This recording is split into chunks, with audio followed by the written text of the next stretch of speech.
આકાશવાણી ભુજ સ્થાનિક સમાચાર આરતી ભટ્ટ વાંચે છે. નમસ્કાર. કેન્દ્રીય બંદર જહાજ અને જળમાર્ગ મંત્રાલયે વિવિધ બંદરો પર ચોક્કસ ઉત્પાદન આધારિત ગોદામો બનાવવાનો નિર્ણય લીધો છે. જહાજ અને જળમાર્ગ મંત્રી મનસુખભાઈ માંડવિયાએ જણાવ્યું હતું કે સૂચિત યોજનાઓમાં બંદરો તથા રાષ્ટ્રીય જળમાર્ગોની નજીક ગોદામોની સુવિધા ઊભી કરાશે. આમ થવાથી નાના ઉદ્યોગોને માલનો સંગ્રહ વધારવા, પરિવહન ખર્ચ ઘટાડવામાં મદદ મળશે. એવી જ રીતે દરિયાઈ માર્ગે આયાત કરાતા કે નિકાસ કરાતા વેપારીઓને કામગીરીમાં સરળતા રહેશે. એવી રીતે દરિયાકાંઠા વિસ્તારોમાં રોજગારીની નવી તકોનું પણ નિર્માણ થશે.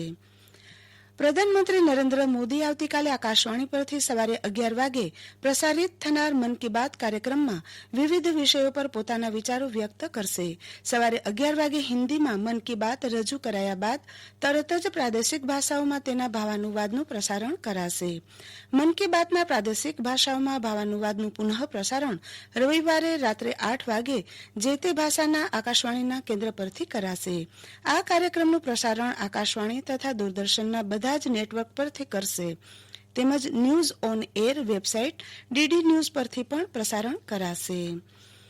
2020નું વર્ષ વિદાય લઈ રહેલ છે અને 2021નું વર્ષ શરૂ થવામાં છે ત્યારે 31મી ડિસેમ્બરે યોજાતી ઉજવણીના અતિરેકમાં કોવિડ-19 ગાઈડલાઈનનો ભંગ ન થાય તે માટે પશ્ચિમ કચ્છ જિલ્લા પોલીસ કડક બની છે. આ અંગે પશ્ચિમ કચ્છ જિલ્લા પોલીસ વડા સૌરભસિંહે જણાવ્યું છે કે પોલીસ દ્વારા સતત પેટ્રોલિંગ તથા મહત્વના સ્થળો અને વાહનોના ચેકિંગ દ્વારા ચાંપતો બંદોબસ્ત ગોઠવવામાં આવ્યો છે.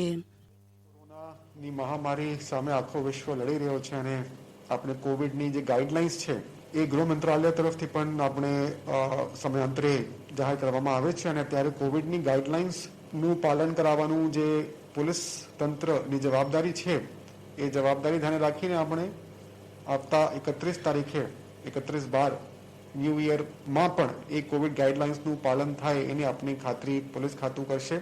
પોલીસની જુદી જુદી ટીમ્સ બનાવીને પેટ્રોલિંગ, વાહન ચેકિંગ, હોટેલ્સ અને ફાર્મ હાઉસીસની ચેકિંગ પણ આપણે રાખવામાં આવશે. કોઈ પણ જગ્યા આ નિયમોનું જાહેરનામાઓનું ભંગ નહીં થાય એના માટે આપણે ખાતરી કરીશું અને જ્યાં પણ ધ્યાન પર આવશે કે નિયમોનું ભંગ થઈ રહ્યું છે તો તાત્કાલિક કાયદેસર કાર્યવાહી જે છે એ કરવામાં આવશે. ગુનો દાખલ કરવામાં આવશે જ્યાં પણ જાહેરનામાનું ભંગ થશે ત્યાં.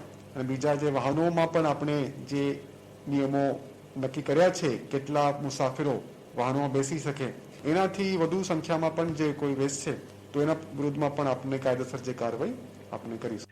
1819માં કચ્છ રાજ અને સિંધના બાદશાહ ગુલામ શાહ કરલોરા વચ્ચે ખેલાયેલા જંગ અને ઐતિહાસિક મોટી લડાઈઓમાં જેનું નામ લેવાય છે તે જારાના જંગમાં કચ્છભરના શૂરવીરો ખભે ખભા મિલાવી લડ્યા અને વીરગતિને પામ્યા તે વીર શહીદોને શ્રદ્ધાંજલિ આપવા દર વર્ષે કચ્છ જિલ્લા રાજપૂત ક્ષત્રિય સંઘ અને તાલુકા સંઘ દ્વારા દર વખતે યોજાતા શ્રદ્ધાંજલિ સમારોહની સામે આ વખતે કોરોના મહામારીના કારણે ઓછી સંખ્યા વચ્ચે વીર શહીદોને શ્રદ્ધાંજલિ અર્પણ કરાઈ હતી. આ કાર્યક્રમ વિશે કચ્છ જિલ્લા રાજપૂત ક્ષત્રિય યુવા સંઘના પ્રમુખ રામદેવસિંહ જાડેજાએ આ પ્રમાણે જણાવ્યું હતું. હું આપને કહું કે કચ્છની તમામ કોમી એકતાનું જો સંગઠન આ યુદ્ધની થયું હોય તો વિશ્વની 16 મોટી લડાઈઓમાંની આ એક લડાઈ હતી જેની અંદર મોટા પ્રમાણમાં સૈનિકોની શહીદી હોઈ અને દેશને બચાવવા માટે એ સમયે તમામ સૈનિકો અને કચ્છના તમામ આવામે આની અંદર સાથ સહકાર આપ્યો છે. એ સમયે હું આપને કહું કચ્છ જિલ્લા રાજપૂત યુવા સંઘના કચ્છ જિલ્લાના પ્રમુખ તરીકે હું રામદેવસિંહ જાડેજા અમે દર વર્ષે છેલ્લા 19 વર્ષથી આવા વીર યોદ્ધાઓને શ્રદ્ધાંજલિ દેવા માટે કચ્છના ઝારા ડુંગર મધ્યે ભેગા થઈએ છીએ અને તમામ જ્ઞાતિના લોકોને આમંત્રિત કરી છે કે આ વર્ષે પણ તમામ જ્ઞાતિના લોકોને આમંત્રિત કરે. આ વર્ષે કોરોનાને ધ્યાનમાં રાખી શ્રદ્ધાંજલિનો કાર્યક્રમ કરેલ પરંતુ નાના પ્રમાણમાં કોઈ સ્ટેજ પ્રોગ્રામ રાખેલ નહીં અને હવન હોમ કરી શ્રદ્ધાંજલિ અર્પિત કરી અને અમે લોકોએ આ કાર્યક્રમને સંતો મહંતોની હાજરીની અંદર અમે કાર્યને પૂર્ણ કરેલ.